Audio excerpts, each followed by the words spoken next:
Hey, what's going on, guys? Here's the video as promised of the B2 Audio Rage XL.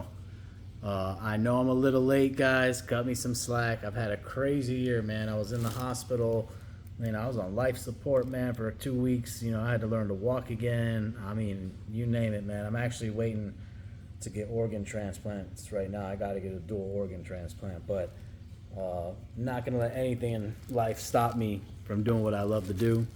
And I'm getting stronger every day, and so it's just been a long process, man. I had to focus on getting on that list, man. That was the most important thing for me and for my kids, man, because I got a son and a daughter I take care of by myself.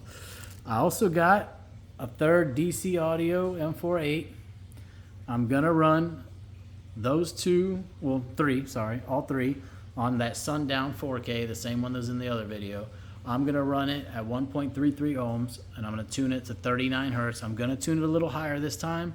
The reason being is that I want to get something, I want it to be a little more acoustical, man. I want to kind of get the full range out of the speaker. When you tune low, you lose a lot of high end off the woofer. And everybody seems to think, oh, if you don't turn to 32, it's not going to be low. That's completely not true. As a matter of fact, if you want it loud, you're better tuning a little higher because it's easier to hit higher SPL numbers at higher frequencies than it is lower ones. But some people like it low. Like this woofer right here, I'm probably going to tune this to 35. I'm not going to do an 028 or nothing like that. I'm going to do 35. Also on the box, I built a box. Let me show it to you. I also got a DS18 8K there. I don't know what the hell I'm going to do with that yet. Sorry, the house is a mess, man. I just moved in this place. I'm building this box right here, as you see. I did a little closer to specs. That box, I'm going to use a 4-inch aero port.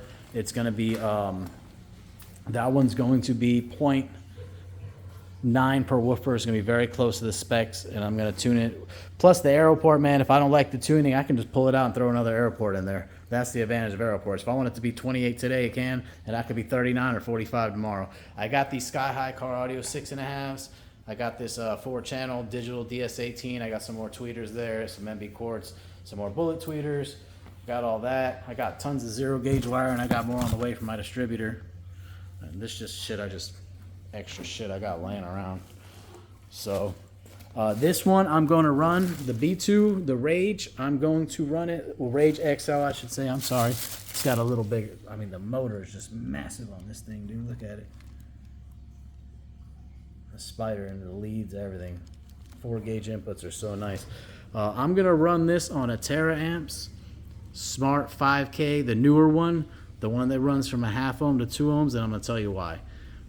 Whenever you're running an amp, most traditional amps, they're voltage dependent. So if you're not at 14.4, you're not getting the full capacity out of the amp. Not that you really need it, because like the Sundowns and stuff like that, and a lot of the Korean amps in general, and even the Chinese amps, man, a lot of them, they push rated power even at like 13 volts.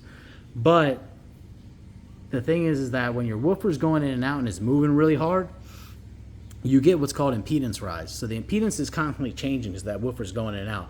And you start to get impedance rise, and when the impedance rises, if you're at 1 ohm and it starts rising up 2, 3, 4, you're not getting the full power out of the amp during that stroke. So what the Smart Amp does is it allows it to give you constant power. So it's supposed to be a lot more accurate, more musical. I'm hoping it's kind of like the old school JLs that weren't voltage dependent, where you could run them from 11 to 15 volts. They had a 500 and 1,000. You could run it between 11 volts and 15 volts, and you get the same power out of them. This is going to be kind of similar to that because these run at 12.6. They're rated at 12.6 volts, which almost any car runs at. So, because you're typically running right around 13 by the time you have all your electronics on and all that. Some cars will run at 14 if they have bigger alternators, some bigger like Escalades and stuff like that. But you're pretty much, most of the smaller and just smaller alternators, you're probably going to be running right around 13.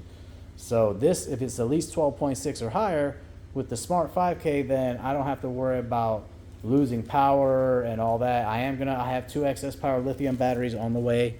I'm going to throw in there. I was thinking about doing a sodium ion battery. They're real expensive, man. The advantage of those, though, is that you only need like a 100 amp alternator to charge them. You could basically run those on stock alternators. I'm not going to do the AGM glass mat batteries anymore. they discharge, and I gotta replace them so much, and I'm gonna make sure I buy the right charger and all that. But this is the basket on this thing is super wide. The spider landing is about, I think it said 11.4 on the spec, so this thing is gonna be able to stroke up and down, dude. I mean, there is no doubt in my mind. That is B2 Audio's proprietary basket. They made that basket themselves. It's not like you know, some of these companies. Some companies you'll see they just kind of all use similar manufacturers that just have a set basket, and then they'll kind of tune what type of, you know, magnet they want, coils, all that stuff. This one, just totally different. The surround on this, I like the surround, man. It's not super wide, you can tell. This thing's so stiff too, man. It's got to be broken. You can tell that this woofer, I feel like, is going to be very accurate, man. I feel like it's going to be hard hitting and accurate, and the sensitivity is very high on this woofer. So the higher the sensitivity, the more the better and more accurate the woofer is going to be. This thing should absolutely fucking slam. This one is the Rage XL, so it has a little bit bigger motor on it. I'm going to run this, like I said, on that 5K, see how it goes. It's 2,500 RMS, but it's 8,000 max. I've seen people putting 8 and 9Ks on them. I've seen people putting 2,500 watts on them, and they all seem pretty loud. So we're going to see what it is. I'm going to take it nice and easy and slow at the beginning. I ain't going to blow the motherfucker. That's the last thing I want. I know I told you guys I was going to do 6.5. That is not out of the question. I'm debating it now. I still might get, I'm not getting rid of this for damn sure, but I still might get some 6.5s, and I ain't getting rid of my DCs. I will say I've never heard the B2, so that's why I'm super excited to do it. But I will say, these fucking DCs, man, out of all the woofers I've ever had, these fucking DCs are so clean, man. I mean, they're so accurate. It is just the nicest, cleanest bass, and you know, they're just beautiful, man. Let me know if you guys think I should scratch that box and build another box, because I don't care. I got a bunch of wood and a saw in the garage. I might build another box and invert them, or I could even invert them in that box, actually. Don't even need to. I might invert them just because the basket's so nice on the DCs, man. Whoops, almost dropped the camera, my bad. See that? The basket's just so nice. That's their own proprietary basket, too. You can see the spiders on those. Got really nice leads. There's the coil. Let me show you the coil on this one if you want to see the coil on that. Yeah.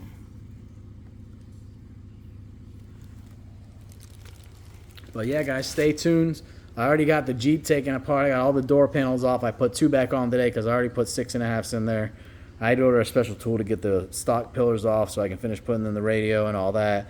And then I'm just waiting for some more heat shrinks and crimpers and stuff like that so I can, the crimps, so I can go ahead and run some more 0 gauge in there and do it the way I want. So stay tuned, guys. Leave me some comments, please. Let me know what you think. Let me know if I should mount this puppy upside down. I was thinking it's just so pretty mounted upside down, but then again, that cone is just beautiful, man. Wish I had 3 or 4 of these suckers, but, you know, I ain't rich. The other thing I was going to tell you guys, man, if you got somebody bitching at you saying, oh, don't spend your money on that and da-da-da, let me tell you something, man. I almost fucking died last year.